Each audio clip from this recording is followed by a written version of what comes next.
So let's delve into Dr. Patterson's area of supply chain management and ask you a question about Globus. Your camera operations in terms of manufacturing are all in Taiwan.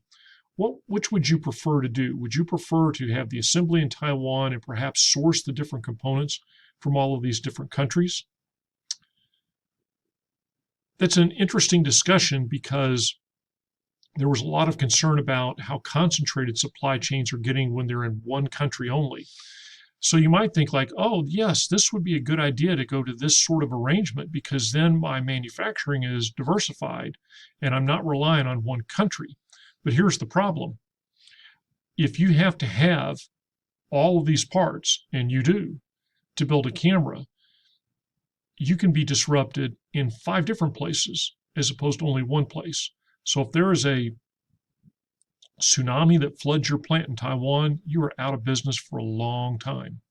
But if there's a strike in Germany, something in Mexico, any one of these points become failure modes. So even though you heard companies talking about, oh, we want to diversify our risks, in reality, they were increasing their risks because so long as you need all of these parts, then every one of those locations becomes problematic in a global supply chain. Something to think about.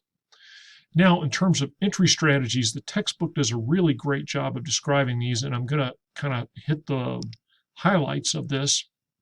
In Globus, which of these strategies are you doing right now? Exporting, licensing, franchising, alliance, acquisition, greenfield venture? The answer is you're exporting. You're building the cameras in one country, and then you're exporting to all the other countries. And so this is one that gives you a high degree of control in terms of the manufacturing, not much degree of control in terms of where it gets marketed, but it's a very low risk strategy. Licensing is when you step into another country, and this would be like if you were to establish contracts with companies in the different parts of the world where you could say, okay, you can build our action camera and our drone and sell them under our brand name. Franchising tends to be more of a retail strategy, and we see this all the time. We've already seen this is Kentucky Fried Chicken in China. This is Hilton Hotel in the Middle East. So there's a lot of franchising. Then we've already talked about strategic alliances and acquisitions a lot in other areas, so I'm not going to repeat that. The greenfield venture is the highest degree of ownership and control and also the highest degree of risk, because this is where you go into a foreign country and you build the plant which you wholly own to to market your product. Let's see an example of this in a video.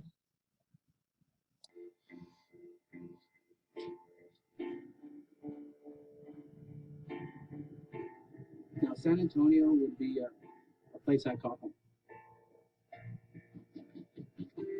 A place where anything can happen. You live here in San Antonio, Texas, and you work at Toyota, drive a Toyota Tundra. My name is Rick Cunningham. I've helped build close to 700,000 Toyota Tundras.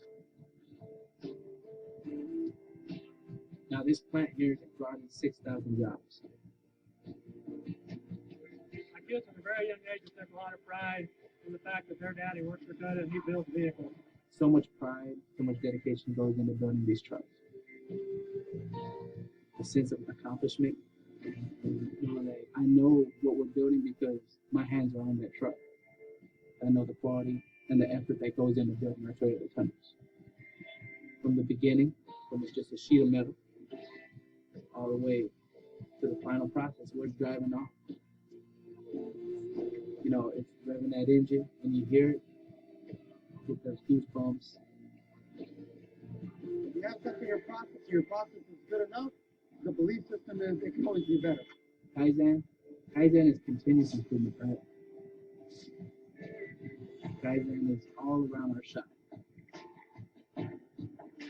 How do we go the extra mile? The blood, sweat, and tears that goes into making all of our Toyota Tundras. I love it because it is American made, Texas built. People want a Texas built truck, and we're the only ones that can deliver that. They're driving the best quality truck around town. Texas made, Texas proud, right? Yeah. Toyota is a big name here in San Antonio. This is my home. This is where I come to stay. And I bet most of you knew that Toyota Tundra trucks were built in Texas. That was no accident. This was the first location. The Tundra truck was the first vehicle that Toyota built in Texas. A lot of Toyota's other manufacturings are in the Kentucky, Ohio area. Why? It's really not hard to see, and you can't give them any points for being strategically clever. Texas is the pickup truck capital of the world. If you've lived other places, and I know that many of you haven't, pickup trucks are not nearly as popular in other parts of the country. Texas is the pickup truck capital of the world. And so Toyota is trying to overcome the liability of foreignness, which we'll talk about a little bit later, by building those trucks in Texas. And you see that in the advertising, that the Tundra is the Texas truck because it's built here. And I don't know that they're the only pickup trucks that are built here. I know that my Ford was not built in Texas. So there you have it. Let's keep going.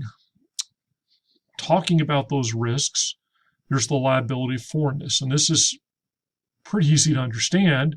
And that's to say, you're not really one of us. And so you're fearful that you're going to make mistakes going into the country, that you're going to be seen as a foreign brand. And certainly a lot of companies have made those mistakes. I want to show you a clip about Uber and some of the problems it ran into because it did not know how to behave in particular markets.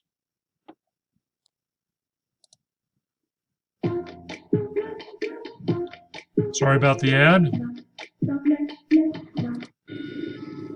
The taxi strike by thousands of drivers across the country created traffic jams, travel chaos, stone throwing, and fistfights. In Paris, Marseille, and Lyon, and other cities, airport entrances were blocked, and expressways were shut down by burning tires. Travelers heading for flights sometimes had to walk hundreds of yards and more to access the air terminals. I think the French government has great responsibility because they give the impression that it's not their problem. So it's true that taxi drivers are facing problems. I'm for competition, but one which has clear rules, and it is for the government to set the rules. Pop singer Courtney Love tweeted that even she was caught up in the demonstrations. They've ambushed our car and they're holding our driver hostage, she tweeted.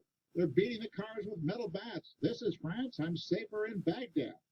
Francois Hollande, where are the bleeping police, she said. Is it legal for your people to attack visitors? Get your bleep to the airport, WTF.